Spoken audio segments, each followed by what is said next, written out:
Good evening, everybody. Welcome to Let's Talk Assassin's Creed, your normal podcast for all things Assassin's Creed. In today's episode, I wanted to take a look at Assassin's Creed in the free-to-play genre. Now, the free-to-play genre is quite a diverse genre, and it's mainly known for mobilistic, heavy microtransaction type games. And it is a market that's kind of hard to get into because you have to find the balance of microtransactions and gameplay, and if you put too much microtransactions into it, the gameplay can feel pay to win, very slow to progress, and put a very dampener on the game.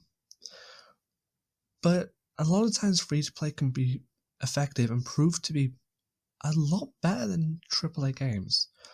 For example, games like Smite, which has turned into a esports, League of Legends and Fortnite, these are all free to play titles that are quite big.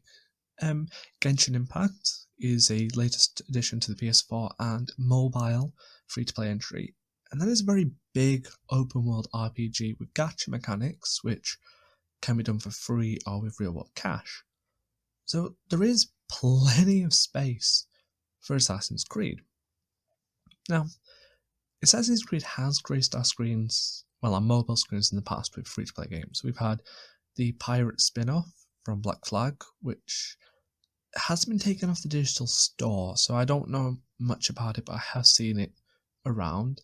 We've had companion apps, especially with Unity, which required a lot of solving puzzles, and again, that's been taken offline, so I haven't done much research outside of the wiki and YouTube. And to me, these are more sidestep games. I was thinking Assassin's Creed free-to-play market being more along the lines of Assassin's Creed Rebellion. Now, Assassin's Creed Rebellion has been out for a few years, and it's a fantastic game. The gameplay mechanics are fun. It's a turn-based style home-building game. It's quite a mashup, if you know what I mean. Combat for it is really fun. You know, when you do an area, it's level-based, so it's not just... It's like very linear, but it's not open world. You go into it and you can pick different routes to complete a mission. You can either do them stealth, combat. Each character, has different traits for your team. If you've heard of team builders and base defenders, base builders, you kind of get the idea of where it's coming from. But this game does a fantastic job of capturing the Assassin's Creed universe and putting it into a free-to-play mobile device. It's very well balanced with the microtransactions, it's a fun game, and it does kind of open the door of what if? What if Assassin's Creed did more? Would it be bad? Would it be good? Or would it just be a big flop? Now, I don't think potentially that it's going to be a flop. Personally, I think free-to-play games are such a huge success when done right. Genshin Impact, again, is a game I saw heard as a free-to-play gacha game, and I thought, it's going to be terrible, and it turned out to be fantastic. It's got a really good gameplay, good story, good progression system, very updated, it's fun. I did play Assassin's Creed Rebellion. I played it quite a bit. There is a bit of an issue, which I want to explore in a minute, and that was fun. It's something that I could see myself playing more of, and it's got me asking, can we have more Assassin's Creed games like this? Now, along my research, Assassin's Creed is prominent in the mobile market. Another Ubisoft product called Might of Magic has Cassandra and Ezio in modes. AFK Arena, which is an idle launcher, had Ezio. Ubisoft again put Assassin's Creed Ezio in... I can't remember the game. It was Mighty Kingdom, something along those lines. Sorry, I had the name written down, but it's gone off my script, so I do apologise for that mispronunciation of the game. But it's not as if Assassin's Creed isn't a stranger to the mobile world, if that's where I'm trying to go with this. But it's just tip of the iceberg. There's a lot of genres in the mobile market that can be explored, from TCG, which is like a trading card game, so Think Gwent, think Pokemon, think Yu-Gi-Oh, Magic, the Gathering, stuff like that. I was given an article in This Is Heard from a Friend that did explore the possibility that Assassin's Creed was looking at TCG back in 2014, but it went nowhere. There's one that's 6 keys from the Assassin's Creed 6 Sisterhood server that brought up AR, augmented reality similar to Pokemon Go. She thought it'd be a brilliant idea to do a Pokemon-style game where you go hunt for glyphs in real life and landmarks. And to be honest, this is fantastic. A game where we can explore the open world, look for landmarks, do Pokemon Go stuff, but with Assassin's Creed, the rewards, she said, could be XP to lore tidbits, like on initiates, in-game goodies, like unlocking random amount of currency and crafting materials, or even special weapons or outfits. Some basic ideas from Pokemon does with hatching eggs based on how much mild. Instead of hatching eggs, it could be Rebecca doing animus calculation. So that could be a way of bringing in different characters, Gwent. The Witcher is doing a Witcher mobile game where essentially it's just like a hack and slash and not much reality. I'm not really into it, but I'm just trying to say there's potential. Now, I could go on for ages talking about the potential, and this episode could just be 20 minutes of me just saying, yeah, do it. Go on, do it, because I love free-to-play games. It's something I play all the time, I download and test. But if we're going to be realistic, we have to face the biggest problem head-on. Assassin's Creed can never work in the free-to-play genre if it's too focused on mobile. This is where Assassin's Creed Rebellion has its biggest fault. A fault that makes it then impossible for everyone to enjoy. So what I would like to discuss briefly is some of the very prominent negative feedbacks on mobile games that are going to hinder Assassin's Creed in the free-to-play market. The first one I want to briefly touch on has always been monetization. If you get too greedy with monetization, you're going to ruin a game. You've got to find a fair balance. Very simple. Money for free-to-play games is needed, but taking advantage isn't needed. You've got to have something, because giving people the choice, they will buy. But giving people the choice to play the game fully, without any paywalls, people will come back and play more. You kind of generate this idea where if I'm having fun playing the game, I may want to spend money. But if I'm spending days and days grinding and I'm not enjoying it, I'm not going to spend money. So you've got to find the balance of give a lot more to the free players because they'll eventually want to pay because they'll be enjoying how much free content. Assassin's Creed Rebellion has no paywalls from my experience, and the game can be played without spending a single cent. But I would like to spend money because it's a good game and I want to pay Ubisoft, the developers, for making such a good game. I don't feel like I'm hitting a paywall. I know some people may object to this, and I'm open to any conversations about microtransactions and how they are bad for business in free-to-play games. Now, the one problem that I will say is hindering Rebellion and every single free-to-play game out there is the mobile. It seems counterintuitive, I know, but the mobile market is one of the most highly restricted markets out there, that it's actually near impossible to make a game for the mobile market that everyone can enjoy. I will bring up Assassin's Creed Rebellion again because I had a phone before it got broke that was about £160 it cost me, and it run Assassin's Creed Rebellion smoothly as anything. No bugs, no crashes. It handled it perfectly.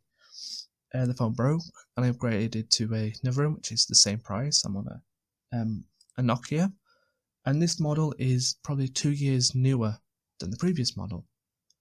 And yet, this new phone can't handle Rebellion. It crashes, it freezes, it refuses to open the app.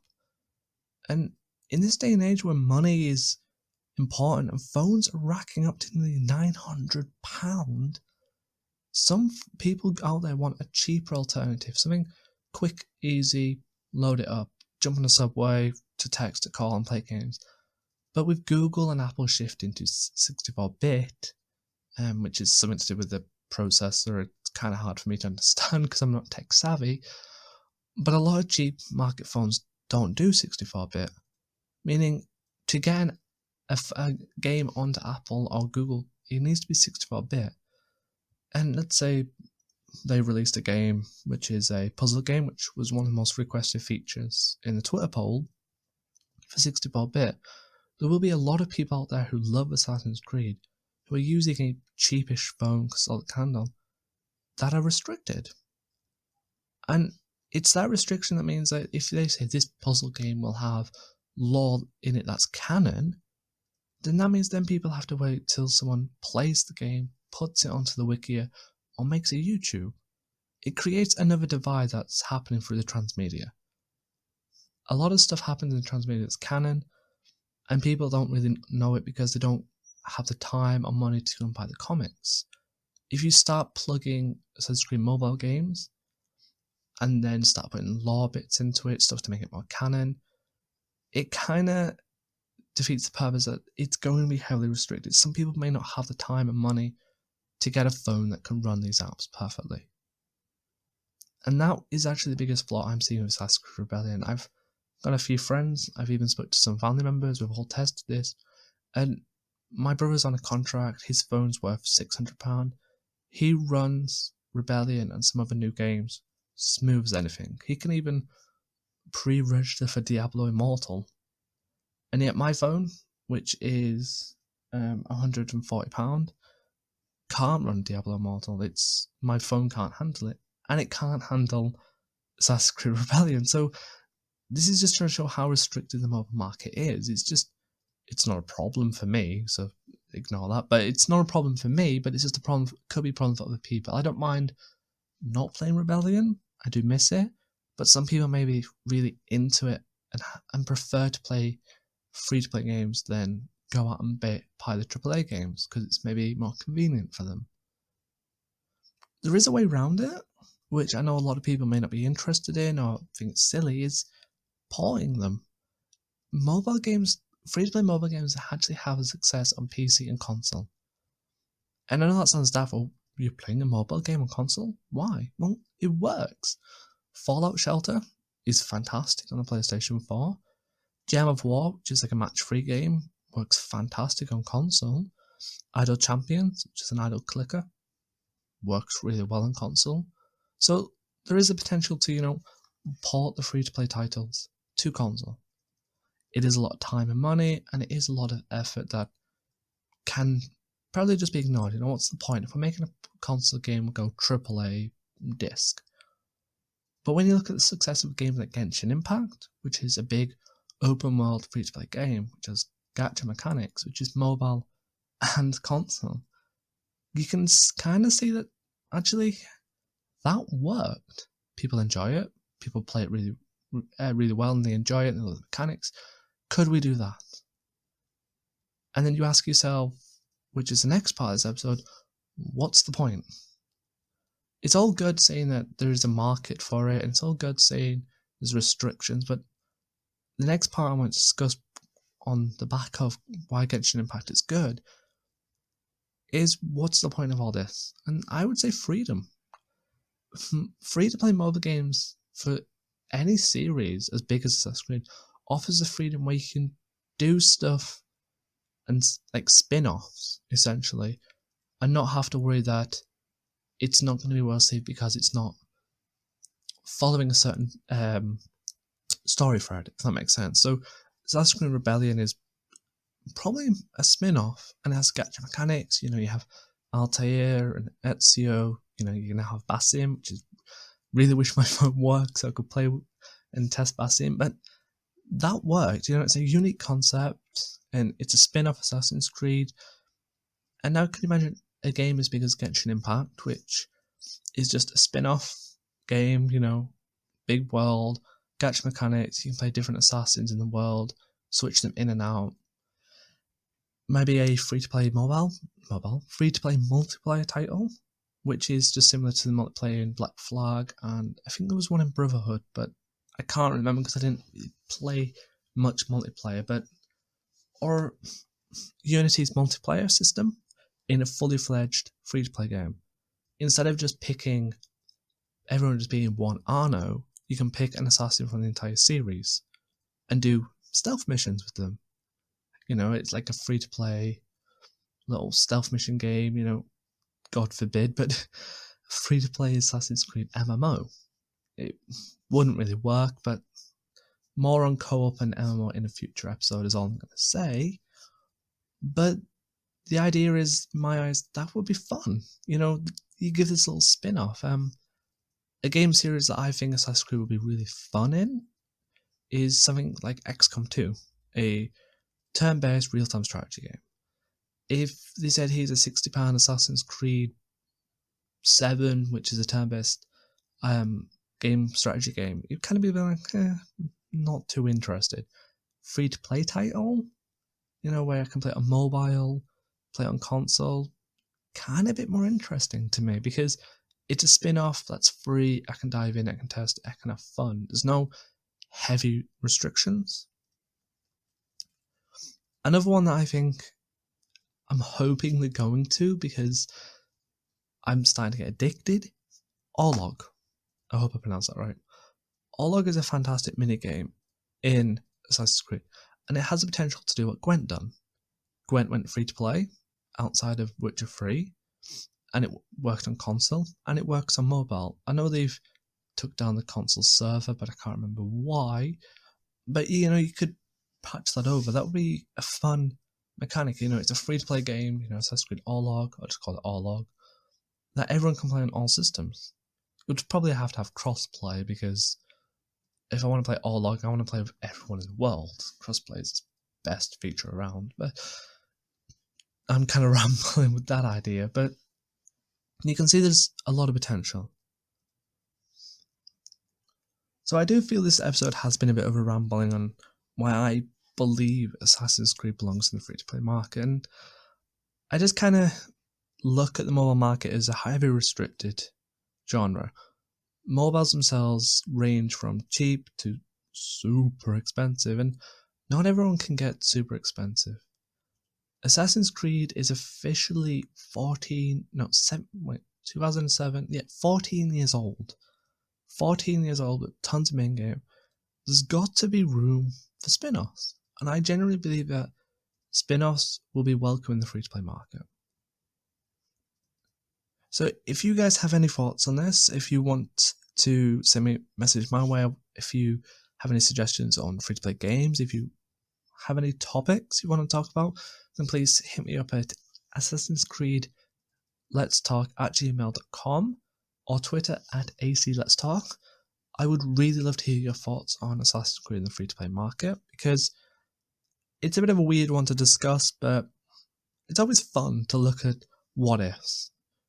14-year-old game with tons of mainline games. I really think the Chronicle series would have been really good as side-scrolling free-to-play games on all platforms, mobile and console. I think everyone would have enjoyed them. I probably would have downloaded on all platforms, and I said to a friend that I wish Assassin's Creed Rebellion was on console. Then I could actually play it properly. So thank you for joining. If you'd like to take part in an episode, then follow the links I just sent you to the email or Twitter. I'm always up for it. As I did allude at the start, near the end, there could be a multiplayer talk along the way, because even though I think multiplayer is good in the free-to-play market, I do think Assassin's Creed has heavy potential for multiplayer games. But I will leave you on the thought that I may talk and suggest it. I don't actually think an MMO version of Assassin's Creed could work. I just think it's a fun little thing to discuss, and I have more ideas to share in the future. So thank you all for listening, and I'll see you all next week.